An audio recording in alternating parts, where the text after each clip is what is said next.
I'm gonna represent those products here. We have a wholesale warehouse because I'm gonna go over the use of body glue in another video. So if you guys uh, also, I'm gonna cover that bracket that I made. But if you guys use body glues and stuff like that, there's other associated materials. In other words, these gloves didn't hold up. I shop at a wholesale place, and some of the stuff is not the greatest. But see, I used my grinder and I burned my pity, even though I had pity covers on. Stuff like this. I think the prices are on some of this stuff.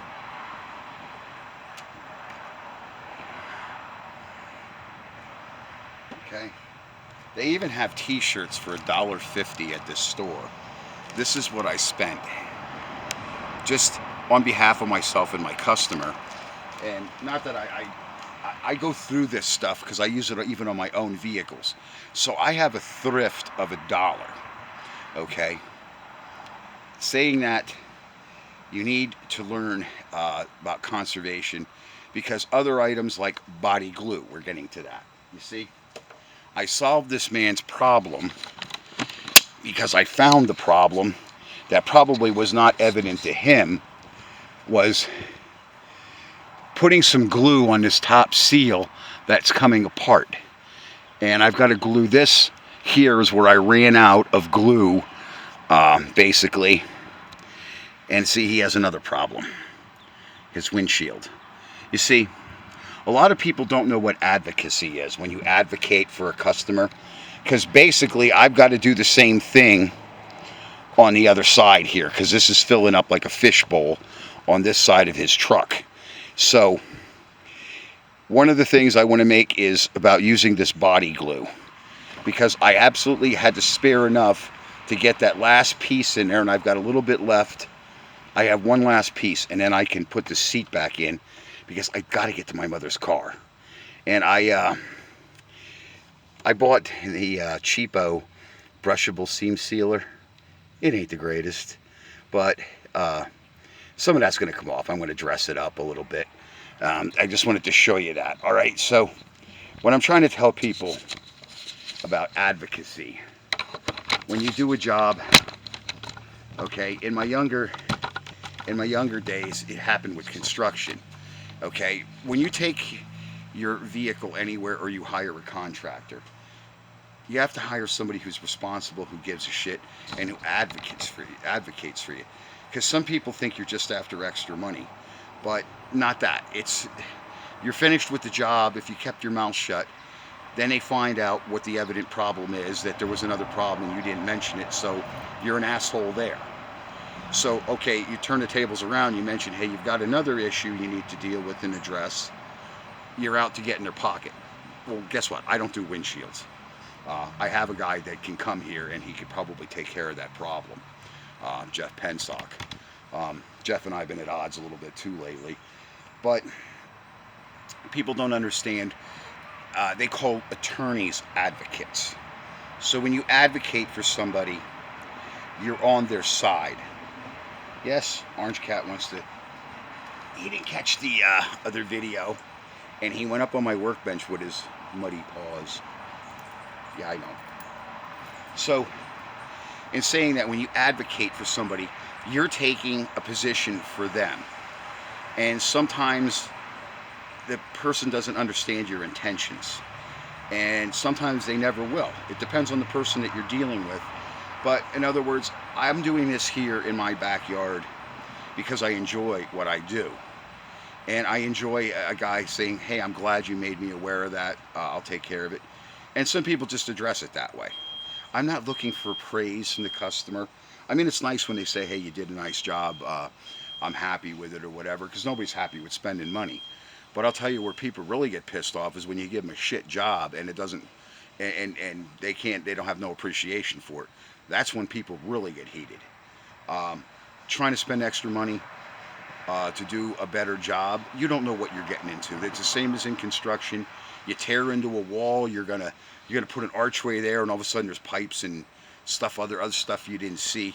I mean, sometimes when you can get in the basement, you can pretty much, if you have any brain power, measure the house and find out, well, geez, that's a bearing wall with this in it. But didn't always work that way for me, okay?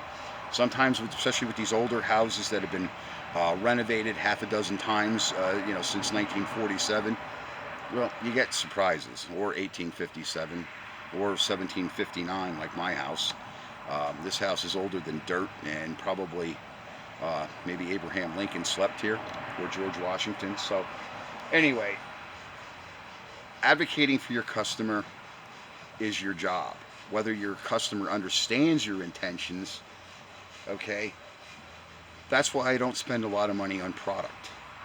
Because I can get some decent stuff at that wholesaler where I necessarily made a mistake. Now, one thing, most of the brand names, like Mossy Oak, I'll never buy their stuff, and it's junk, even their clothing. At one time, I was buying Real Tree, their long underwear and stuff. I have pairs I bought 4 or 5 years ago, and I still wear them. They don't have holes in them. They did shrink a little. Here's a Gerber knife. Now, I don't know where it says made in China, because it said made in China on the package. It says it nowhere on this Gerber knife. But this is pretty decent quality. I've had this couple of months now, and it stayed, my sharpener, the edges stayed on this, unlike that other stuff I threw away, and the little screws come out of them and fall off. This didn't fall apart yet. And it's fairly well made for a Chinese product, but you need to advocate for yourself too. When you buy something, try to buy something of quality, especially if it's a tool. It's different if it's disposable products, okay? I go through tons of this stuff, and at $1.99 a can, you can't go wrong, okay? But when you're out there spending the customer's money, and you spend $20 and you get 2 cans of Brake Clean and a can of WD-40 for 25 bucks, your wallet, you're going broke.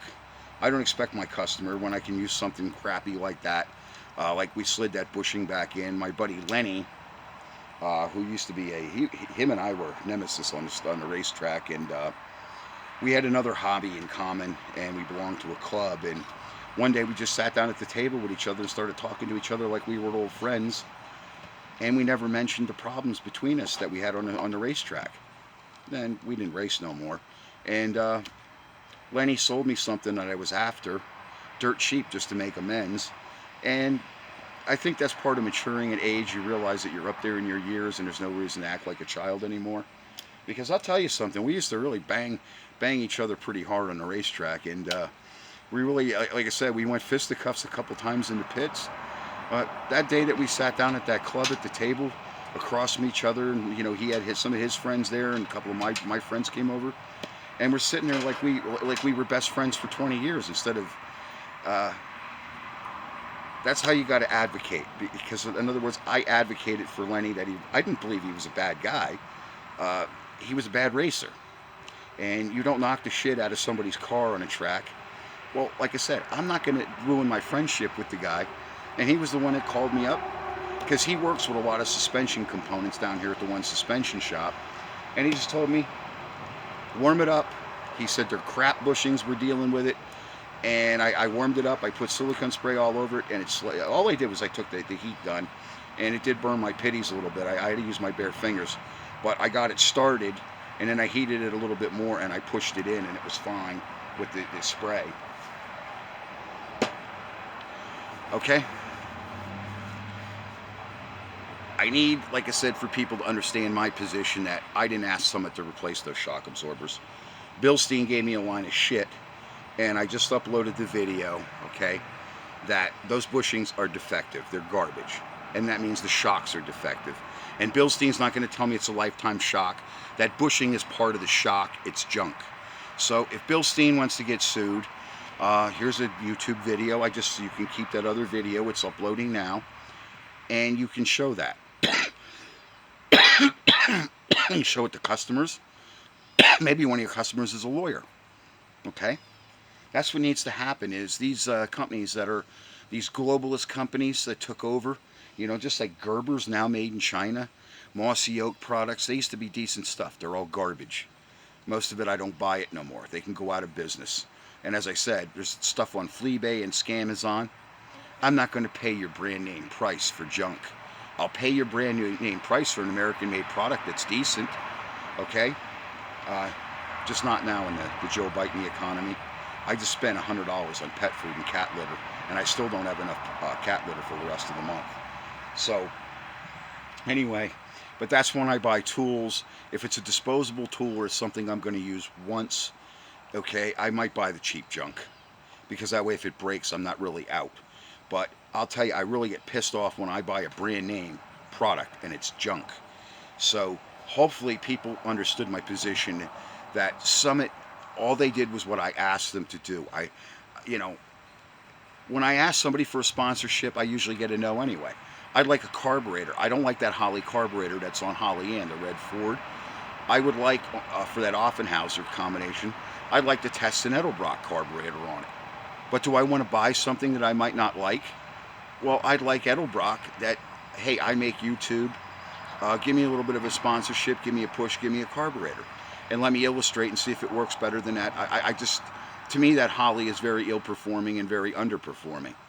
But that's what I remember what I told you about me. I'm very critical about my work. I don't like people to say bad things, and I don't like to turn out a bad job.